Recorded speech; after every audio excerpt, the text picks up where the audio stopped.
You know what it is. That's right. It's time to talk money with your money nerd and financial coach. Now, tighten those purse strings and open those ears. It's the Money Talk with Tiff podcast.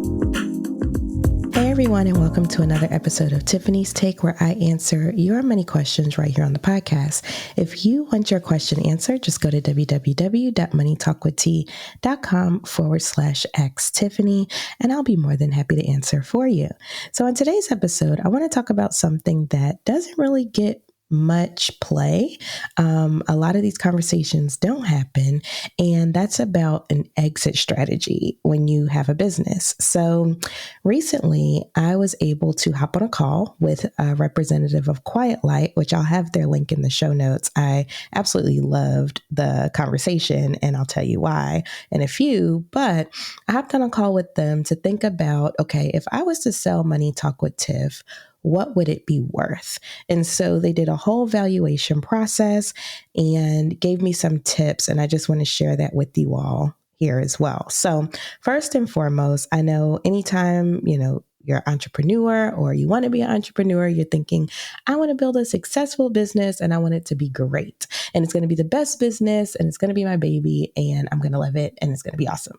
Everybody has the same thought, but nobody thinks about, okay, what about when it's time to not work in that business anymore? What happens? So to kick off, let's talk about why having an exit strategy is crucial. So according to fasttrack.org, an exit strategy not only protects the value of the business you've built, but also ensures a smooth transition for your management team and other stakeholders. It also makes your business more appealing to potential buyers. So part of that conversation, so first of all, let me just say, even if you're a solopreneur, this is important because what if you pass away, or what if you get to the point where you don't even want to work in your business anymore? Maybe you want to retire. What's going to happen to that business? And so you want to make sure you have things in place to have that smooth transition, even if you don't have a management team or other stakeholders. When you die, is your business going to die with it? If you retire, is your business going to retire too? So those are some things to think about. Now, thinking about making it appealing to potential buyers. When I had my call with QuietLight, one thing she mentioned was Money Talk with Tiff, looking on the website and things, is really Tiffany centric, And so when they did the valuation, it wasn't valued as much as it could have been had it not been Tiffany centric. So if somebody, and think about it from the point of view of someone else looking at your business and wanting to purchase it.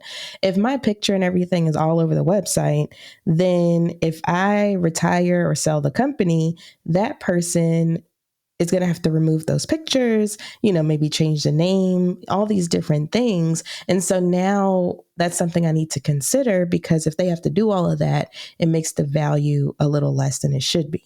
So also having a well-planned exit strategy helps maximize your company's value ahead of sale. And that means you should start planning well in advance to ensure your company is in the best possible position when it's time to sell or transition. And that's what I'm starting to do now. So I'm so grateful that I had that call, because she gave me some tips and tricks I could do to make sure that I can get the top dollar for my business. And I'm going to start implementing today. Even though I love Money Talk with Tiff and I don't see myself not operating it in the near future, I do want to make sure that it's set up in a way where if I decide, look, I can't do this anymore, or I don't want to do this anymore, the mission can still continue.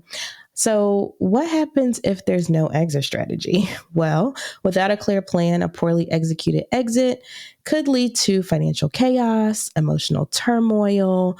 Also consider, if you have employees or you have people depending on the money, even if it's like independent contractors, what that would look like for them. Like if you had to make a hasty exit out of the business, then how does that look to those people that help you run it? So think about all of that. Then also think about like the emotional toll it could take on you. Like you spent X amount of years building this business, and now it has to cease to exist because you didn't properly plan. So it's not just about deciding to sell, but also considering, valuation, timing, competitors, operations, leadership succession. So if you are in a situation, maybe you have a business with a friend or a family member or just a business partner in general, what happens if one of you all can no longer work in the company for whatever reason?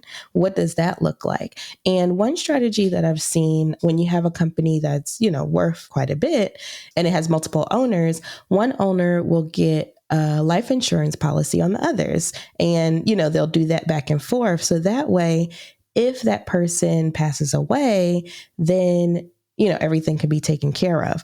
Also, I want you to keep in mind, if you do have a business with multiple owners, your operation agreement, because it should spell out what happens to the business if one of the owners dies or, something happens. That's also important, because what you don't want to happen, which I've seen happen before, is that one owner, let's say, passes away, then their ownership portion goes to the spouse who really doesn't care anything about the business, or it goes to someone that really doesn't care anything about the business. And so now the business suffers because you're trying to make decisions and the other person's not cooperating with you. So as you can see, it could be a huge mess if you don't have these things properly planned out ahead of time. So I urge all of my small business owners listening, even if you're a solopreneur, you're doing it by yourself, to start thinking about what an exit strategy for you looks like. Because, believe it or not, there's going to be one point where you're not going to be able to work in your business, whether you pass away or you just decide that it's not for you anymore, which is okay. You still want to figure out what's going to happen afterwards. So I will make sure I drop the link to QuietLight in the show notes because they're really helpful. It was free. You know me, it was a free valuation. And I wasn't sad about the number. Like, the number was pretty good. But when she said instead of getting 2 to 3x, I could get 4 to 5x. If I depersonalize, I said, oh, that's just a few changes I need to make. I could do that. Because when I started Money Talk with Tiff, it wasn't really personalized to me. Like, nobody really saw me until I started doing videos a couple of years later. So I can absolutely go back to that if that means a higher ticket down the road when I'm ready to exit. So make sure you check out QuietLight and see what they say about your business. Now, I will say they specialize in internet businesses. So, if you have a blog or a website or, something along those lines, online services, what have you, that's what they specialize in. I'm not sure if they can help, with other business types because I didn't ask, but I'll make sure I'll just leave that down there for you. And I'll also put in there who I worked with. So maybe you can request the same person, because she was super helpful and she explained things so well. And maybe I'll have her on the podcast at some point.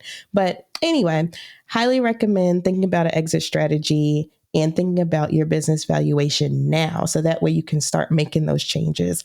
I said, if I start making these changes now, and let's say I wanted to make an exit in 5 to 10 years or what have you, I could easily do so. And I'm already set up to get the highest dollar from my business. So anyway, that's all I have for you today. If you have a question that you want me to answer on the podcast, go to www.moneytalkwitht.com/ask Tiffany. And while you're there, why don't you go ahead and browse on the blog? Because I have so many different articles. I've been pumping out articles, y'all.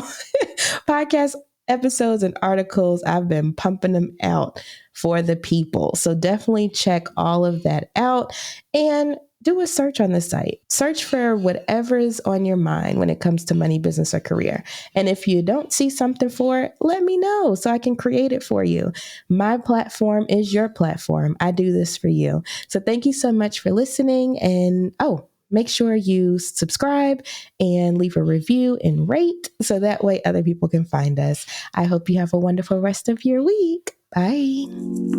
Thank you for listening, joining, and being a part of the Money Talk with Tiff podcast this week.